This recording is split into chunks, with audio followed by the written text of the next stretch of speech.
Assalamualaikum dan salam sejahtera. Selamat datang ke channel Suram Media. Bersama aku Kai. Macam biasa aku akan cerita pasal bola sepak tempatan. Tapi kali ni sempena AFF Suzuki, aku tak cerita pasal bola sepak tempatan. Aku nak cerita pasal bola sepak ASEAN. Walaupun beberapa kejohanan bola sepak dunia dah menggunakan VAR, tapi Persatuan Bola Sepak ASEAN AFF dah bagi tahu yang diorang tak akan guna VAR untuk AFF Suzuki 2020 kali ni. Dan VAR ni tak digunakan disebabkan beberapa faktor. Faktor pertama disebabkan tiada pengadil yang berpengalaman untuk handle VAR ni. Kalau based on 10 negara ASEAN yang layak bermain di AFF Suzuki 2020 ni, hanya negara Thailand je yang menggunakan VAR di liga domestik diorang, Liga Thai. Indonesia pula dalam planning untuk menggunakan VAR pada musim depan. Dan Malaysia pula, based on info daripada FAM, benda ni masih dalam kajian.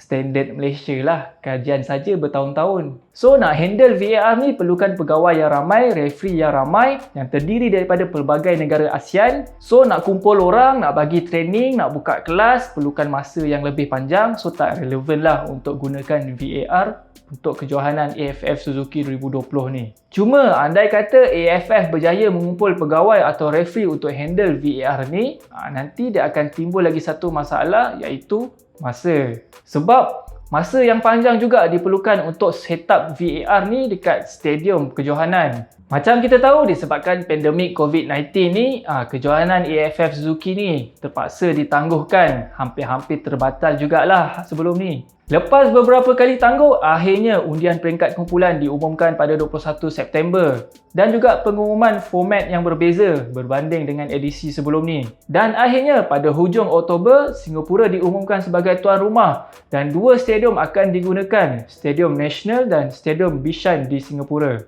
So dengan masa yang lebih kurang sebulan je sebelum kejohanan sebenar berlangsung, so tak sempatlah nak set up VAR ni di dua stadium Singapura ni. Bila AFF umumkan yang VAR ni takkan digunakan dalam kejohanan AFF Suzuki 2020, ada satu negara yang tak puas hati dengan keputusan ni, iaitu negara Indonesia. Kata coach Indonesia, Shin Tae-yong, ketiadaan VAR ni akan membuatkan pengadil sering membuat keputusan yang akan merugikan skuad Indonesia. Dia ambil contoh perlawanan kelayakan Piala Dunia 2020 Zon Asia. Masa tu Indonesia kena bantai 4-0 dengan Vietnam. Dia cakap gol jaringan Nguyen Tin Lin pada minit ke-51 tidak sepatutnya diberikan. Sebab sebelum gol tu bola dah terkena tangan player Vietnam. Tapi aku tak faham juga kenapa dia ambil contoh match tu. Sebabnya dalam match tu Indonesia main keras. Main parap kaki sampaikan ada player Vietnam yang injured. So kalau VAR ada, rasanya Indonesia yang disadvantage. Sebabnya ramai player diorang yang bakal dapat kad. Silap-silap dapat kad merah.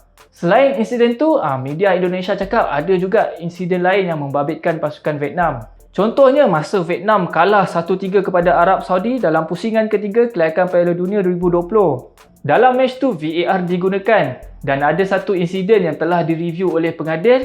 Hasilnya pengadil memberikan kad kuning kepada player Vietnam, Do Dun Man. Player yang sama juga dihukum oleh VAR masa perlawanan menentang Oman menyebabkan Oman mendapat penalti. Dan insiden ni mendorong Persatuan Bola Sepak Vietnam menulis surat kepada Konfederasi Bola Sepak Asia AFC betapa tidak adilnya VAR ni terhadap pasukan Vietnam. Tapi teori konspirasi daripada media Indonesia mengatakan yang VAR ni bakal menguntungkan pasukan-pasukan seperti Vietnam. Mungkin diorang goyang lah kot sebabkan Vietnam ni kan sama grouping dengan diorang dan sama grouping juga dengan Malaysia.